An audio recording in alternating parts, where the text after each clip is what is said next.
Hey guys, this is the white boy in Tokyo again, aka or Anthony, whatever you want to call me. And today I'm doing the second, I guess you'd say, episode of my camera review slash overlook of my little humble collection.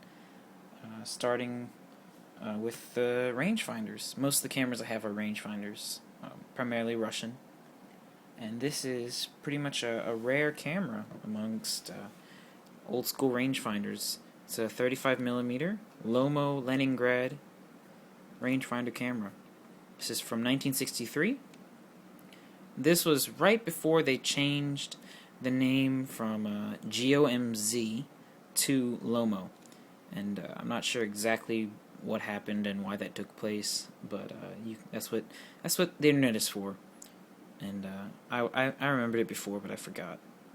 And you can see me in the reflection of my finder. Hello. Okay, the reason why I think that this was pretty much the last model before they changed over is because this was called the Leningrad. So I'm having a feeling that this was in honor of them, naming the city Leningrad and the company Leningrad Optical Mechanical something. And this is I'm thinking this is the export model, being that the engraving here with the camera's name is in English or Roman characters, while the cameras before this one here were written in Russian, much like LOMO that you can see was written in Russian, and they suddenly switched to English, or they switched to English after it was being reproduced in China for export. But anyways, this is a really quirky camera. I've gone through maybe 4 rolls of film on here and haven't gotten it to work yet, but I did some tinkering with the springs and everything inside, and the focusing and everything here. The little focusing arm inside was getting stuck, which is this little guy here. But I fixed that. I just very crudely kind of bent it back into place. I think something about this camera. It uses a M39 Leica thread mount lens.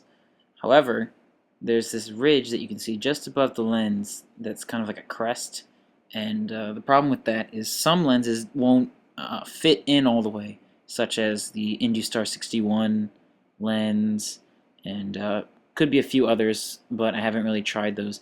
I think like the old Elmar collapsible lens wouldn't fit either. So you just got to be careful if you're fitting an old Leica thread mount lens on there, or any Jupiter lens or Industar lens. Somebody must have jammed a lens inside that didn't fit right. But anyways, it's a troublesome camera. Number one, this is one of the, at the time it was really advanced. It uses a spring motor wind system. So when you depress the shutter release, okay, the shutter goes, and when you let go, the springs come into action and wind it for the next exposure. So theoretically, you can do maybe, if you have really fast fingers, 3 exposures a second. Now that they've gotten a bit older, I would not recommend that, because when I did that on the first roll, I was taking pictures at some traffic and some fast-moving objects. I wanted to see if it could actually do it. It was kind of double exposing, like 1.5 exposures. So say this is your first picture, this is your second picture. They kind of melded together and just kind of, it was wonky, not really good. Not even lomographic or anything like that. It was just bad. So I stopped doing that, and after I did that, I think I damaged the springs inside because I was doing it way too much, way too fast, with it under strain, and the springs got jammed, and on that second roll, the whole thing jammed up, and I lost that roll entirely. On the third roll, I fixed the springs, but the lens I had at the time was filled with fungus. This is a Jupiter 8 lens. It's a different lens than the one that was on here originally. The other one was filled with fungus and had scratches on it, and the pictures didn't look good at all.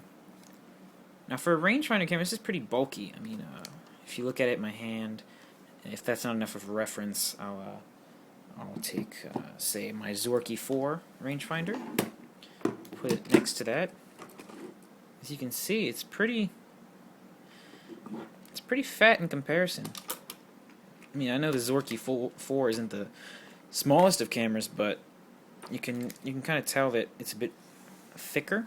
I mean, if I even take my Minolta 3XI SLR camera even and put it next to it, I mean, they're kind of bulky. I mean, minus the lens, body itself, it just seems that this is bigger. And I think that's because of the little spring guy here. The finder is pretty cool for an old school rangefinder. It's got a pretty clear little window here. The diopter, in case you have eye problems or you need glasses, you can adjust this so you can see through better. And don't unwind it too much because that'll fall out if you're not careful. Another thing that's pretty weird about this camera is if you can see inside, if you look closely, you see a box in the center.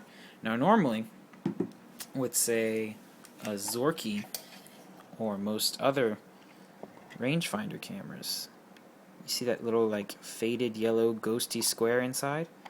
That's what you see with most rangefinders or most Russian rangefinders. With this, it was a completely different cropped focusing window, and that can be a bit confusing, especially if you have objects with no real point of reference. Basically what I do is I kind of rely on straight lines or even curved lines and see like where the curved line intersects with the other one. When it does that, I think I'm pretty okay, but I kind of stick to maybe aperture of like 4 or 5.6. I stick there because with 2 and a shallow depth of field, I mean, I don't want to screw up my picture, especially if I'm moving around on the street. So I generally use, ISO 400 films in here. But then again, I haven't really gotten this to work successfully. Until now, I hope. I just finished my roll today, and I'm going to drop it off when I have the chance. And by the way, I'll link that below. When I do get them back, I'll upload them somewhere for people to see. It's got a cable release.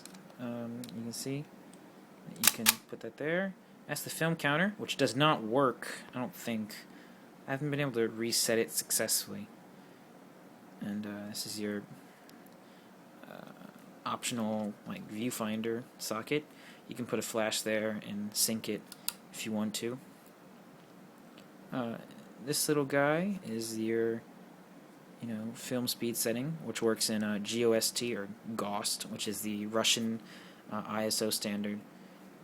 I haven't really seen it make any difference, so I don't care. I just leave it. Works fine.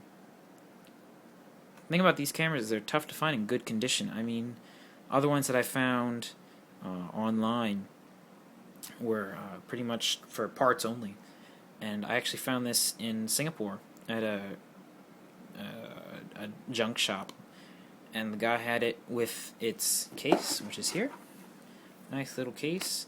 I don't really use it because I don't like having to unfold it every time I need to take a picture. But a nice little case, and came with the original box. It did not come with the manual, which I wish it did. I have a bit of advice for people that buy these. Unless you understand the camera completely, don't really mess with it. I mean, I kind of screwed up the springs in here when I first started using it because I had no idea how delicate this camera really was. It feels solid, but it's just the inside over here where the springs are that it kind of messes up. Little shoe. I'm not sure what you use that for. You can just kind of, so it doesn't fall over, or you can kind of angle it if you want to. But I don't really get the point. Not a standard tripod, but I've never seen people with rangefinders put them on tripods anyways, so I think you're okay. You unwind this, and this whole back is removable for when you need to change your film. Okay, so standard cloth shutter. This is where your tongue of your film goes in. Feed it around like that. Turns. Now you see here, there's no sprocket teeth. So what that means is that as you advance through your film and it starts to get thicker on this side. It gets kind of weird. Your gaps between your exposures, say starting like this, after your roll ends will grow to about this.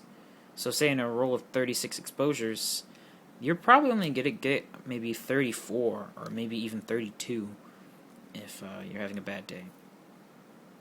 Well, that's pretty much all I have to say about the camera. I definitely, if you find one in good condition, buy it. I got this for a bargain price about, Alright, well thank you for watching, guys. I kind of changed up the camera angle here because I wanted to show more of the camera itself and not so much of my face. But maybe I'll change the angles around next time. But I've never seen anybody do any videos about these online. I find very little reference on them in Google or on YouTube, so I decided I would do a little video. Once again, my name is Anthony. I'm the white boy in Tokyo. Peace off.